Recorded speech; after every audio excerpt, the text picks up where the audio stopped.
What's going on, family? It's your boy Ivan, and today I'm dropping a video on the pros and cons of working in the HVAC R industry.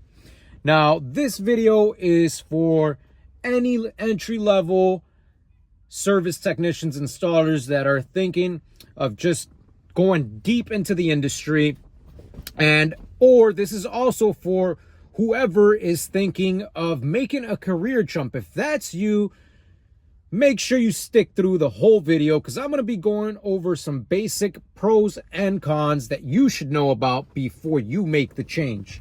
So don't go anywhere. Let's jump right into it, guys. All right, so one of the pros, guys, all right, this career choice is very rewarding. There is tons of growth and opportunities in all branches of the HVAC R industry, from residential service or installation to commercial to industrial to refrigeration only to sales to business management. I mean, you name it. Number two, there's consistent work year-round. If you're a service technician, if you're an installer, you don't ever have to worry about being laid off during the slow season. I mean, depending on the company you work for, you can be guaranteed that you are going to have guaranteed set of hours, and you're always going to be working year-round, guys. Number three, one of the pros is that you are constantly, engaging your body physically, your mind. There's a constant mental stimulation. You are using critical thinking to solve problems and troubleshoot. You're using your brain, you're using your body. You're not sitting behind a desk typing away, doing data entry, something that becomes repetitive, autonomous, This is one of the pros that I really like. It helps you stay fit, guys. You get all your steps in, so that is definitely a pro. Number four on the pros. Guys, I didn't take a school loan. I don't have a huge school loan that I have to pay back. This is something that you can take a 2-year apprenticeship and immediately start seeing the rewards, start making good money, start living a good life without having to worry about paying back an insane amount of money for your school loan. So you end up debt-free, essentially. You can start doing side work. You could eventually open up your own business, run your own business if that's something you'd like to do. One of the cons, guys, let's start with the cons here.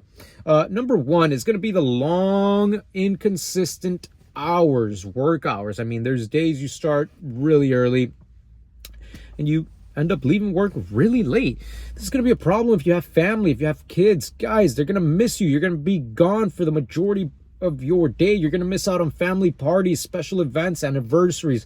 Guys, there are companies that prioritize a work-life balance if they have the right amount of technicians and can spread out the work evenly to give you that work-life balance. Find that if that's something you're looking for, if you're not a workaholic.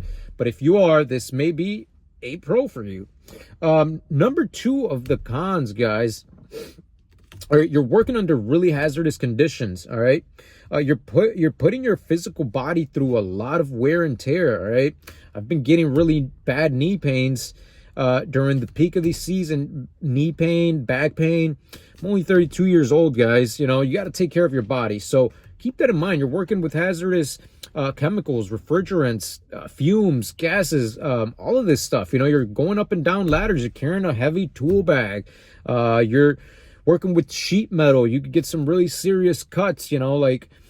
Think about the hazardous conditions you're going to be working in because it's really hot or it's really cold or, that sort of thing.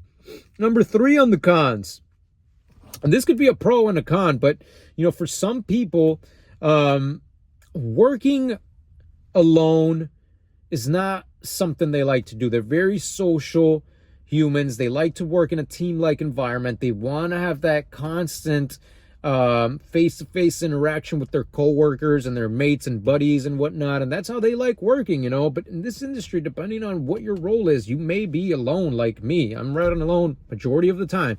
Sometimes I'll have a apprentice running calls with me, but majority of the time I'm alone, and I'm totally fine with that because I do get some social engagement with the customers from time to time, and I'm okay with that.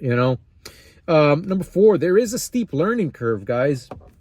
All right, this isn't something that you're just going to be able to, you know, start today and, you know, start working in the field. There is some certifications. You need an EPA, a certification as well to start in this trade, in this business. You do need to have some general knowledge of plumbing, electrical, construction, and the likes. So definitely something to consider, guys. I don't want to make this video very long and boring. I just figured I'd, you know, make a video on pros and cons based on my personal experience. I've been doing this for up to 2 years, over 2 years now, guys, actually. So I can actually share my personal experience coming from a unrelated, completely unrelated job. I mean, I've done a little bit of everything, and it's my first 2+ years in the HVAC industry. And so I want to share my personal experience to help anybody out that may potentially benefit from this. So if this was really helpful, guys, really appreciate it if you can share, like, drop a comment, share something so that we can keep dropping videos like this for people like you and myself, and we can start building our community and sharing more benefits that can potentially help anyone out that's looking to get into this trade. Thanks for watching, guys. I'll catch you in the next video.